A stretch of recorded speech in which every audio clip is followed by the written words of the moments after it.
Okay. Okay, do we want to make a motion to approve it then? Make a motion to approve the fireworks for Groveland Oaks on June 30th. They have a backup day. Anybody? Okay, then we'll get back. Okay. Just June 30th. Okay. There's a second to that? Second, Dave? Any other questions or comments from the board? Any from the audience? All in favor say aye. Aye. All opposed? Okay, and the other one we have is, I think we just got this one today for Camp Tamarack. Have you had a chance to see that one too, Kevin? I've just Okay, seen. because I think we just got it today. So can we make a motion to approve it subject to the fire chief's approval on it? Somebody want to Make a motion to approve the Camp Tamarack permit for fireworks on July 3rd with a rain date of July 6th, pending review and approval from the Assistant Chief Mason. Is there a second? Second. Any other questions or comments from the board, from the audience? All in favor say aye. Aye. All opposed? Okay. We have nothing there for resolutions. Moving to miscellaneous reports. Andy, or Andy, you have anything for For Holly? Holly, well, Shelley's. Oh, I'm sorry, Shelley. Shelley. Shelley does our Holly assistance. Yes, there's several openings for camp for kids that are between 13 and 18 that are troubled, but as of right now, there is nobody in Groveland that's involved with it. So there is several openings if somebody is interested in that. And then also this Friday, they're having a teen block party in downtown Holly from 7 to 9. A lot of fun events planned for that. That's about it. Thank you. Thank you. Anything for Brandon Groveland, you? No, it's with our CDBG funds for youth assistance. Groveland just purchased calculators for the students. And of course, they're getting ready to do their different camps, and they're working on their programs, their school programs for bullying and suicide prevention. And so they're working hard to with board. Okay. Planning Commission, Daly, you have anything you want to report? Yeah, just a couple of things. On our May 22nd meeting, we approved a special use permit for America's Most Wanted, which is on Big Sky Drive. And for you folks that don't know what America's Most Wanted is, I'll give you a little explanation here because the name's kind of odd. They take brand new, expensive Jeeps and they turn them into More very, expensive. very, very expensive. And the special use permit was, in essence, to allow them after they redo these Jeeps to sell them on their lot right there. And certainly one of our concerns was, how many are they gonna have for sale? Well, at over $100,000 a piece, up to $250,000 a piece, they didn't think that they were gonna have a whole lot of for sale sitting on their lot. So basically, this was kind of these are ordered specifically for people that have the money to do that. But with the ORV park coming in, what we nice to maybe see one of those out there, but wow, that's a bummer. Anyway, and one of the other things that we do too is approve the reclamation for the gravel pits, which we approved here, all of those. And we discussed amending the accessory building for new accessory buildings for the township ordinance. Trying to adjust that a little bit. That's still in the works. And same thing with the fences. So as those things change, we'll be able to agreement to speak on those things. That's it. That's all I have. Thank you. Jim, I don't think you have anything for the BZA yet, right? Okay. The only thing I'm going to mention here today is that for those of you who I think are interested, the surveys that have been mailed out are going to be opened up on the 20th, so that's a week from Wednesday, 8 o'clock here in the morning. And David Fleet has agreed to come here so that he can report that as a citizen on the weekend, right? Right there, okay. Next item on the agenda, is there anything from the clerk? No, just. Have a couple looking forward to questions out election there. year and, We'll get the comments, audience comments here in a minute. no, just working on election workers and new machines and everybody up to speed with that. Okay. Dave, anything for the treasurer's office? No. Okay. Now we'll move to audience comments. We just ask that you keep your comments to 3 minutes or less, and try not to interrupt anybody so everyone gets a chance to say what they want. When you raise your hand, if I call on you, if you could tell us your name and where you live so we know. Okay? Susan Taylor, 508 North Grant Road. Just a simple question. Mr. Fleet's been invited for the opening of the surveys on the 20th. I'm just curious what time residents would be able to attend. 8 o'clock. Same. Same 8 deal, o'clock? Yeah. We're going to Okay. do it here in a room somewhere. So, 8 o'clock. Okay, thank you. Anyone else want to make comments? It's not question and answer, but it's comments. Yeah. Mind if I come up there? Not at all. All right, thank you. Second time up, right? Yeah, it's good to be. 2 meetings in a row, you're making a record. Yeah, it's good to be back. For those of you who have heard this spiel already, I apologize, but you're going to hear it again. So my name is Ian Shetron, and I'm running for state representative in the 51st district. And my background is in strategic communications. I work for a small firm. It's based in D.C., but I work right here in Michigan. And the very first thing that I do in my job is I listen. And for the last year, I've been listening very closely to what people have been saying in our area, what they want to see come out of government, what they want to see come out of Lansing. And I've heard the same things over and over from people. And there are pocketbook issues, there are pocketbook concerns that I've tried to address in my campaign, and things that I think really affect people, really affect individuals, particularly here in the 51st district. Now, the first one is getting rid of the tax increase that they passed on us back in 2007. It was passed as a temporary increase. They raised our income taxes from 3.9% to 4.35%. They promised that it was temporary. As so often happens in politics, things that are meant to be temporary become permanent, and we're still stuck with the tax rate of 4.25%. It came down 0.1% once, and they're at stake. And so I think that's one thing that we can do. Also, the pension tax. A lot of people feel that they're being unfairly targeted for the pension tax for their age. And in many cases, they work their entire lives with a certain number in mind, and they expected to have that number, and now at the very last minute, the rug has been pulled out from under them, and they feel like they have to move to Florida or some other place without a state income tax to get what they were promised. And I think that's pretty sad. People who work their entire lives be forced to move away from friends or family, children, grandchildren in many cases. And there's something we can do about that. So providing pension tax relief to people who are in retirement or very near to retirement is very important to me. Also the roads, the perennial topic in Michigan, the perennial political topic in Michigan. They passed a package of funding measures in 2015 that raised our gas taxes, raised our registration fees, and when you go and talk to people about that, and you ask them, about the roads, they say, well, we're paying more for it now. I paid more for it on my birthday for my plates. Where are the roads? Well, the answer to that is much of that money has been spent on debt so far, but most of the money that's designed to come out of that spending package that they passed doesn't start getting allocated until next year, and it comes from the state's general fund, which means that none of it is for sure. It's all up to legislators next year whether or not the roads actually get that money. So we need legislators next year who are actually going to commit to using the money for road repair and road maintenance and nothing else. And finally is our no-fault auto insurance reform. They tried to do that this past fall in the legislature. It failed. Politics got in the way again, and we are still stuck with the highest auto insurance rates in the nation. And we're $400 more per year on average in the next highest state. And that's ridiculous. It's Louisiana. Yeah. And we're the highest in the nation, and it's completely ridiculous. I mean, I spoke with it, and I've spoken with a lot of people in our district who they're living on a fixed income, particularly elderly people, but people of all ages and all backgrounds.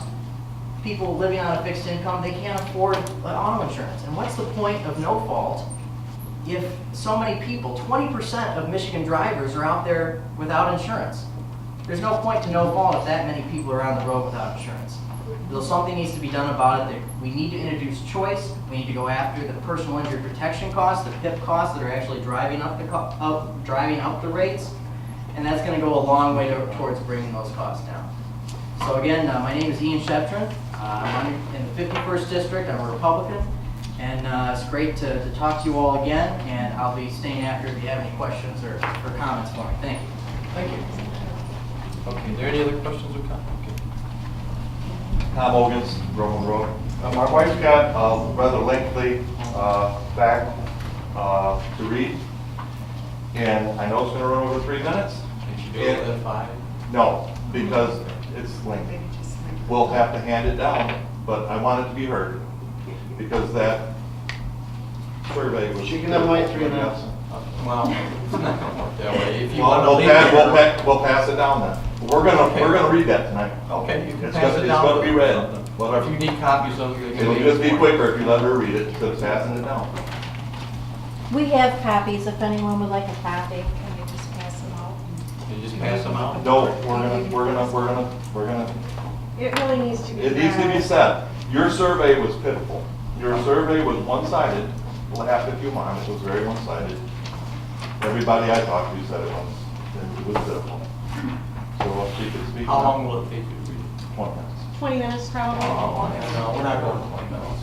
You Well, can then we all read a piece of it. Okay, well, we all I'll have that start for right. my 3 minutes and you let me Okay. know when that's up and I'll I mean, pass it down. it's gonna be quicker if she If reads anyone's it, but- willing to read what I've written, then we just start passing it down and folks can read it. I think that's some imposition on everybody here just to have your way. I think you're I wrong. think it is I think the wrong. board was an imposition by sending out that lousy questionnaire. I didn't think it was lousy. That's your opinion. Yeah, Well, but, we're not. but, That's yours. That's you your know, opinion. nobody wants to sit and be abused for 20 minutes. Then you don't have to. Oh, Well- sure, I'm not going to abuse anyone. I've done a lot No, of but when you research. sit and read If for you- 20 minutes, that's abuse. If you've got copies, you can hand them to us, we'll take a look at it. If you've got copies for everybody else, you Yeah. can hand it to Robert. them. You don't need to hear it read for 20 minutes. We're Robert, not you gonna- were supposed to send out a quality survey. Well, You did not. yeah, That was that- pitiful. That was absolutely pitiful. We're not gonna, this is not a Q&A here.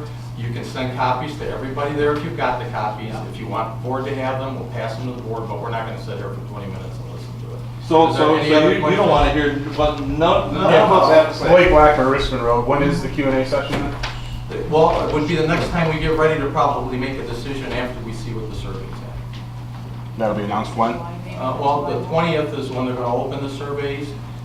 My guess would be it'll probably be the July meeting, would be my guess. But until we see what the surveys have, I can't tell you that, but probably the July. It would have been nice if you had some facts for that survey. Alan O'Shea, 5190 Range Hall Road.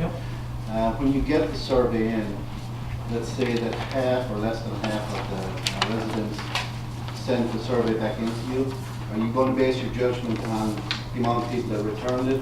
Because a lot of people don't even open those letters. Yeah, I know. We're waiting. So it to- wouldn't be fair to, one way or the other, pick just on a small percentage. I mean, if you have everyone responding, then I guess it would. I guess we'll have to wait to see typically what happens. We do get pretty good response. I know a bunch of them came in today, but the whole purpose of it was to get some feel for which way that some of the population felt. I'm guessing we'll probably get a pretty good response by the time they get opened on the 20th. They're all due by the 14th.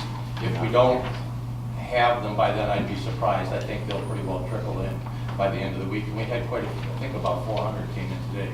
So when we have that, we'll take a look at it and we'll see what kind of response we get, and that'll be evaluated with everything else. And will that be evaluated by you? Will that be the deciding factor of whether it goes to election? I don't know if I or would whether say you make that's a the decision? only deciding factor, but typically in the past, whenever we've done a survey, we use citizen input quite heavily in what we end up doing. So I'm sure it will weigh heavily in it, but I don't want to make a commitment because I don't know what we're going to see yet.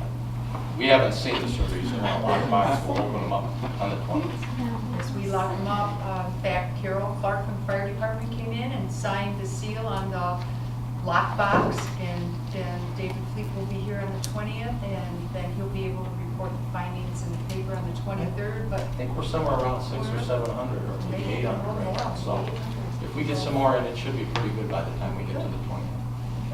Jenny Simsack, 7245 Perryville. I just want to let everyone here know that I was disappointed in the survey.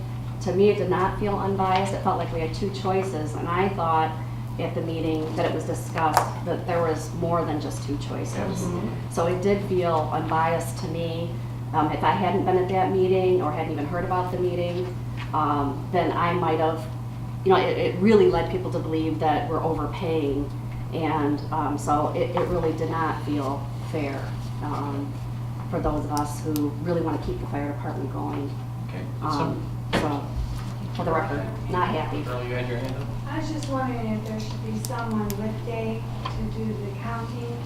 Well, I think Dave's gonna be there observing it. What we figured is probably Pam and one of the staff will probably end up opening them. And I certainly, maybe I'll have somebody from the audience that would be happy to sit also. And we're gonna open them up, we're gonna put them in 2 stacks, whatever the stacks are. I can let somebody go through, they can't go out, we will count them, and then I'll seal them back up if necessary. I'll be happy to attend. I'll decide that day, thank you. Oh. Somebody? Okay. I was just gonna volunteer to be here. I mean, you could be here. Anybody can be here, we welcome all of you. If you'd like to come that morning, please come and sit. I'm gonna do it right here. I think if we open them up in front of you, I don't see how, and count them, that there would be any reason for anybody to doubt that. It will be public. So- Okay, I'm sorry, this lady here. Chris I'll get back to you, Pat. I just want to let her know. Chris Blackenstein, 5631 Perryville Road. I have a question about that announcement that was in the Citizen. It states in there that those surveys have to be returned in a red envelope. Yeah, it was really meant to be the envelope with the red lettering on it. Okay, because it's everybody. But got this- red envelopes were white. It's the envelope that came in with the form. Pat, you I don't think anybody that read the survey was led to believe that this would be their vote, like an election type It's vote. not. It's not It's a a vote. survey. So you won't decide based on the return of that survey? I don't think it would be, I don't think it would be based exclusively on that. It was just a survey. It's not a vote. It wasn't intended to be a vote. So even if everyone that sends it back says, yes, we want to keep the fire department? Well, I think that's, the purpose of sending the survey is to see what people think, so I don't want to discount it. I'm just saying it wasn't a vote. It was a survey. That was the intention. If the survey comes back and there's a pretty fair split, yes and no, can it be put up for a vote by the residents? I don't know, I don't want to make a statement like that because I don't know until we see what the answers are, and I really don't want to speculate on it, but we'll know pretty soon, because a week from Wednesday, we should have them open. I'd be surprised if it's that close. Typically, when we survey the public here, it's rarely is it 50-50. It's usually at least 60 or 70, and frankly, in most cases, it's 70 to 90 one way. And And how I'd many do be you kind of think that we surprised. have in so far, Pardon me? roughly? How I think many? we have 700 or 800, is it? 7 or 8, about And 800. there's 3 more days left. Yeah. And actually, there's, Friday to get them in, We kind of set the thing for Wednesday, in case a couple gets stuck in the mail or whatever, and they. How many were sent out? Pardon? How many were sent out? About 1,650, pretty much to every principal residence we could. 1,652. Yeah. I guess as far as the survey goes, what I'm worried about is it was not the survey that was promised. We discussed at length the different options that should be reflected on the survey, and you committed to them. Keep Groveland Township Fire Department with modifications, merge with NACFA and close Station 1. There was always the option that you said you would include, when I talked to you about it and asked you about it, to include the fact that the board has the right, there's a 3.94 mils right now for the fire department. The board has the authority that was given to you in 2000 to raise that to 5 mils without any kind of a vote of the people. So if the fire department needed it, that could be done automatically. And it was also suggested by several residents that we put it on the ballot. So I asked you specifically, personally, are you going to list all of the options and give all of the information and facts about the options? And you said yes, and that is not what was I sent guess out. your understanding of what we thought the options were in line are probably different, but thank you for your comments. Well, I'm not done yet. I still have another comment. Sure. They were only sent to one person in the household, and that I don't understand. It's a Because you household could have, survey. That's how we typically do it. you could have a household with 2, 3, 4, 5 registered voters in it. What if they don't all share the same option preference? That's possible, but typically on a survey that we're looking for, it's not a vote, so typically we get a pretty good response from that. No, it's not a vote, but people, they should still have the right to have their voice heard, Okay. whether it's a vote or not. Okay, thank you for your comments. Is there anyone else? Sorry, this lady here with the red. My name is Carol Carpentier. I live at 13497 Chateau Cove Drive. I'm just wondering, who is going to make the final decision on this? Who is going The board. Is the board going to make it or the people? Who's going The to- board ends up doing it. The board is, okay. So that determines on the amount of the survey? There's only one survey going on? Well, it's a piece of it. I mean, the survey is a part of it. The reason we did it is we're trying to find out what most people felt. When we see what it is, we'll decide if we need something else. Okay, but you think that there should be a vote Well, from the people on it? actually, typically on something like this, it's usually not, but thank you for your comments. I mean, you asked that. I have a question about at the last thing you were talking about meeting with the architect school at U of M. Pardon me? The plan, the architect school at U of M, you were gonna get with them about the plans for the new Michigan State Post? No, It was no, being no, switched out? no, that's a mistake. The discussions with the School of Architecture in Michigan don't have anything at all to do with the state police. That discussion is for looking at some possible development alternatives for the 90 acres of property we have along Grange Hall Road at the exit there where the gravel pit is, because the gravel pit's pretty well done, and we want to get that moving into some sort of development.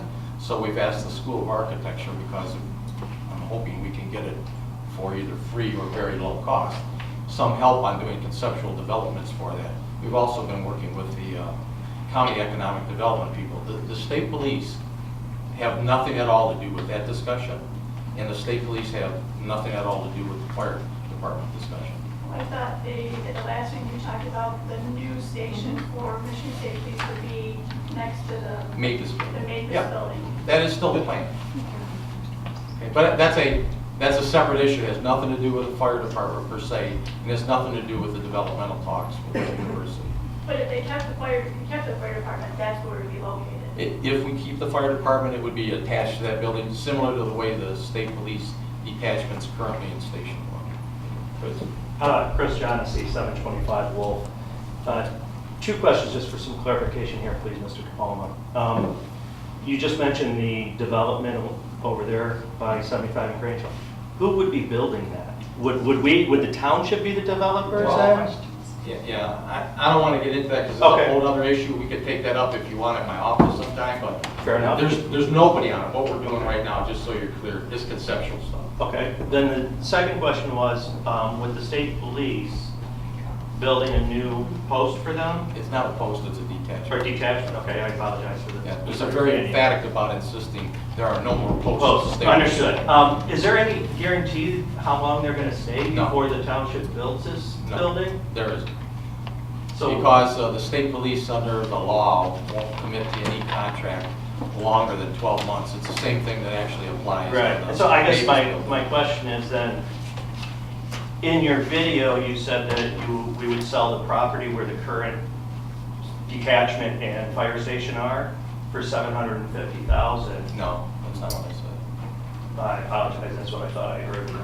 Or in one of, or no, I'm sorry, in the survey, it said something along those lines. No, this is the problem. I'll be happy to discuss that with you at length, but what I said was, the estimated cost for the fire station part of the replace it was about $750. Actually, take the building on the corner, Station 1 is worth a significant amount. Okay.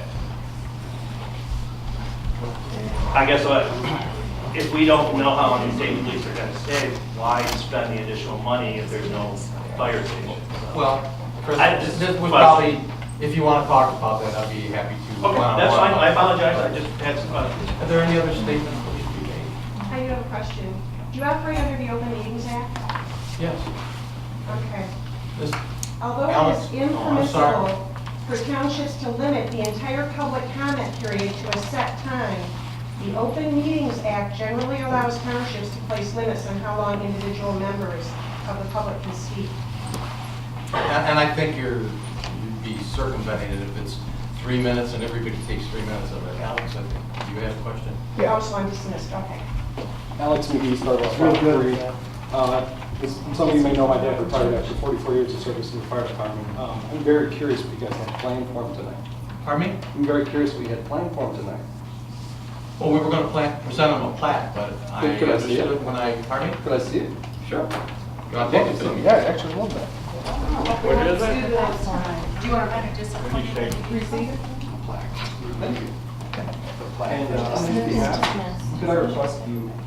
And you have your know. name noted in consent decree? No. Appreciate that. Okay, any other comments that you gave me? Who's? I have a question. I've noticed that other townships have their general meetings on video, and it's not just a YouTube response. How come we don't do that? I don't think anybody's felt, I guess, a need for it typically, to be honest with you, other than an issue like this. Normally, we're lucky if we have 2 or 3 people in the audience. And so we use the YouTube stuff to try and keep them abreast of what the major issues are happening. Any other questions? So would that ever be an option if someone was willing Probably to could in come? the future, I suppose, if they want. Other than the fire board members, or when Steve would come or Kevin, or once in a while, a fire committee, we never have any of the fire people even come to our fire board meeting. In fact, this couple right here are probably the only 2 that ever come to any of our meetings. There was one other one, but she moved. Any other questions? Or not questions, I'm sorry, comments? Yeah, Sandy? Okay, I'm Sandy Garrison, and I just live 2 miles, or a mile and a half from here. But anyway, I've been on the department 37 and a half years. And so I've went through like 3 chiefs. But like I did like, on our account for our runs and stuff, and what we get from dispatch is this, they're called D-card. It tells you everything, what time, you know, what kind of call, all that crap. But then like well, there is some crap on it. But like in the township, we actually had 472 medical calls. Station 1 had 235. And as it is, Station 2 transported 57 of them from Renaissance and Mount Holly to keep Station 1 free for more serious medicals. And then, like, say, Station 2 had 237 runs, which had 79 transfers included on that. And that we had 3 PIs where both stations had to transport 6 people.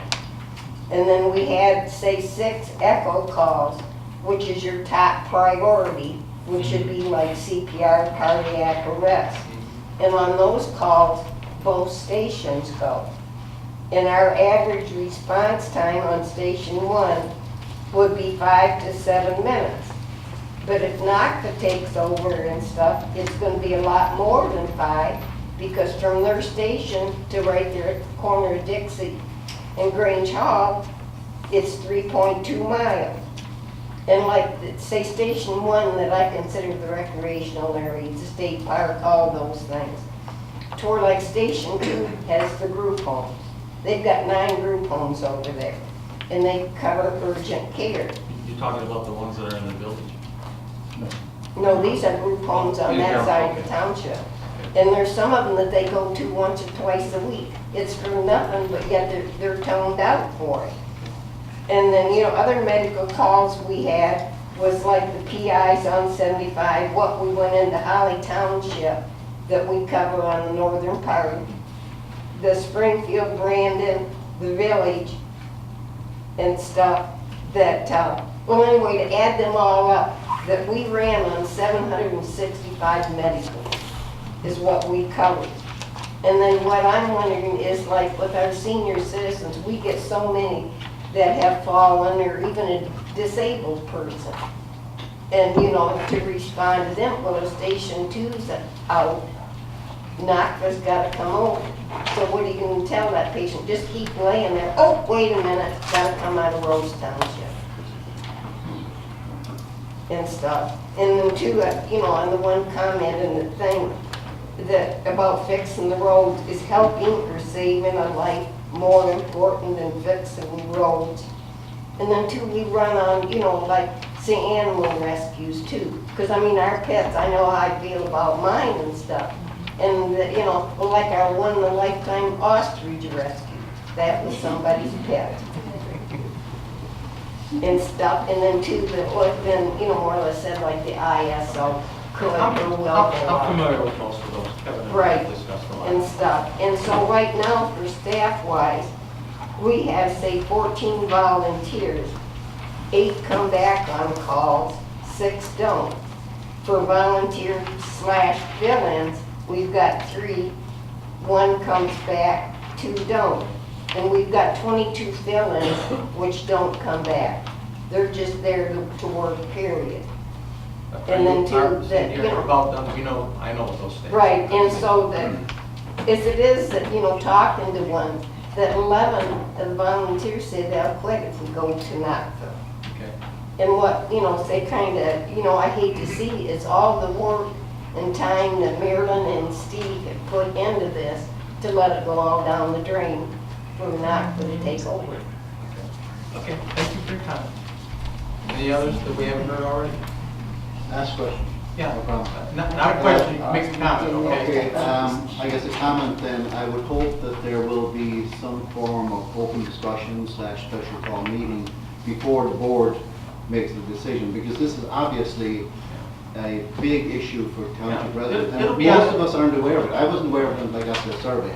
And it's my fault, yes, I'm remiss in not watching the cable channels, but no news is good news. It's not on some bad happens that we already feel whether it be chickens in the township or lack of fire department. It'll be open for discussion when it comes up after the survey's done, and we set it up, and I'm guessing that's probably gonna be the January meeting. So there won't be a July. Different change, July. There won't be a one-stop, you know, decision made by the board before that. No, okay. Is that it for comments then? Okay, can we have a motion to adjourn so we can reconvene for the fire board? So moved. Is there a second? All in favor? Aye. All opposed? Okay. Kevin, over here for the fire board meeting. Meeting's yours. Thank you. For alarms for the month of May, we had 145. Previous year, we had 99, so significant increase. That brings I'm us just to, curious, do you know why you think we had such an increase this month? honestly, it's probably a lot of those calls to the group homes is what I know. That we didn't transport on, but in some cases, but. Okay. Last year, this time, we were at 553, so we're up about 25 or so, 27.